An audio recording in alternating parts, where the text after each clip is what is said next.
This tutorial is going to be a brief introduction to the Xgen hair feature inside of Maya 2018. There'll be three things that are going to be integral to the success of this. One is that we have to make sure the plugins have been activated, and two, we have to make sure we're using a polygon surface. And the third setting is to make sure inside the Xgen settings that we've chosen the Arnold Render tab. I've got polygon surface here in the shape of a bear hide, and you can see it's comprised of a number of polygon faces. So you want to use a poly surface for this. I'm going to select the polygon surface that I want to apply the Xgen hair feature to.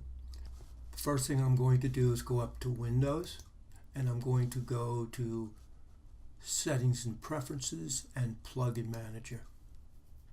And I'm going to take that tab and slide all the way down to the very bottom of that window. Now, probably by now your Arnold M2A bundle is already checked off. But if it isn't, you want to do that first. So this is the order you must do it in. First, the Arnold renderer is activated, and down at the very bottom you'll see two other features with the word Xgen preceding them, the Xgen Toolkit and Xgen Spline Data. Make sure they're checked off. And now that I've got that, I'll click OK. Once you do that, you'll notice that on your series of shelves, you'll see the Xgen tab. So if you click on that, you'll see a number of different features here. Now we're just going to cover the basics. We won't cover all these other tools. These are some for a later tutorial, but this will get you started if you're making a simple rug of some kind, or if you wanted to put grass perhaps on a surface. I'm going to click on the green box with the uppercase X in it, and on the right hand side the Xgen feature appears. I'll click on the first term I see of the three choices that I have, the one that says Create New Description. Now at this point it's optional. If you wanted to go ahead and name these, you go ahead and do it. The only reason you probably would is because you might have more than one surface in a model, and you would want to keep them separate. Now I'm going to leave all the default settings here, and then I'm simply going to hit Create. And you're going to see a beginning of the hair or grass Xgen feature inside of Maya. Now the first thing I'm going to do is I'm going to go to the Preview Output tab, and I'm going to click on that. Now before I even get started, I'm going to go down to Output Settings, and under Operations it says Render, and then where it says Render or None, I'm going to click and I'm going to choose Arnold, and that will allow us to render this out under the Arnold Render window. Now that I've done that, I'm going to introduce a directional light. So I'm going to hold down the space bar, I'll go to Create Lights, Directional Light. I'll hit 4 because I know it's going to end up in the middle of my document, and if it's wireframe it's easier to kind of pull that out. I'm just going to bring this above the rug a bit. I'll hit T to go to the transform mode, and then I can hold down X on the keyboard, and when you do, you'll notice that the square that is around your vertices has turned into a circle, and all that means is that if I hold X, I can click that target area and snap it to the grid below. Now I'm just going to go to my light attributes for a minute.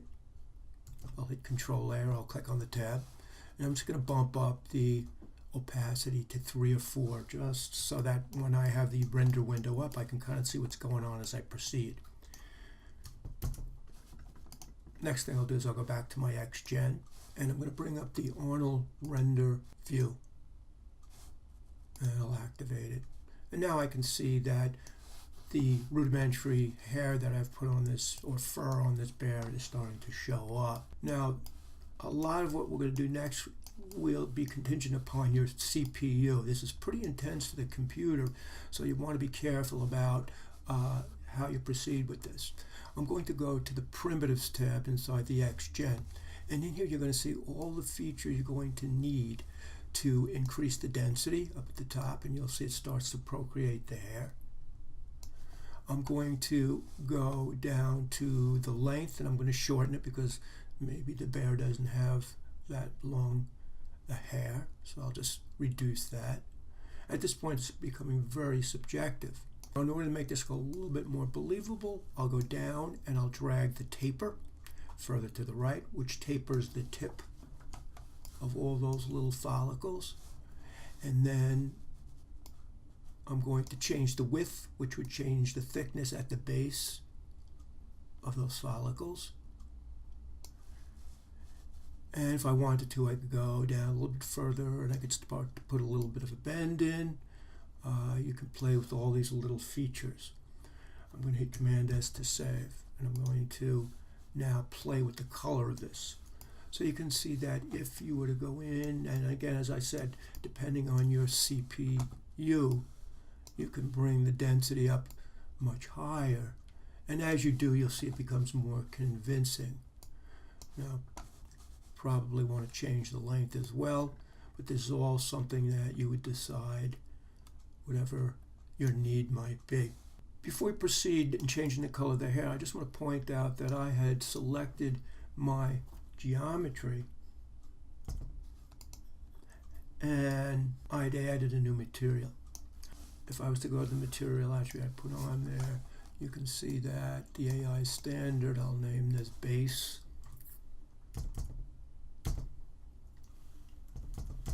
You can see there's that yellow. I could change that color. You can see I can make that darker and change the nature of that animal, whatever kind it might be. But leave it like that.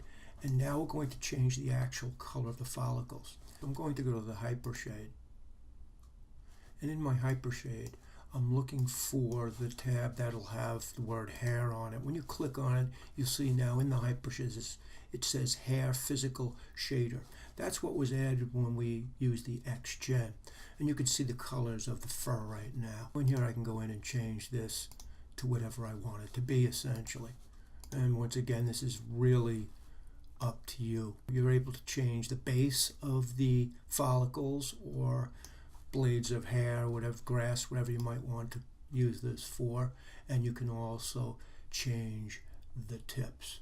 Now, once I've got this, a thing I want to point out as well, if you're not in your own render view, very often you'll see these patches where perhaps that your Xgen doesn't show up, and that's just a screen anomaly, because if I was to go to Arnold now, Arnold render view, I'll click on that tab, and you can see now that as I navigate around this, the whole thing has got that fur pattern on it. It's a matter of going in and playing with it till you get what you want, but this is the basics of the Xgen fur kind of rug grass feature inside of Maya.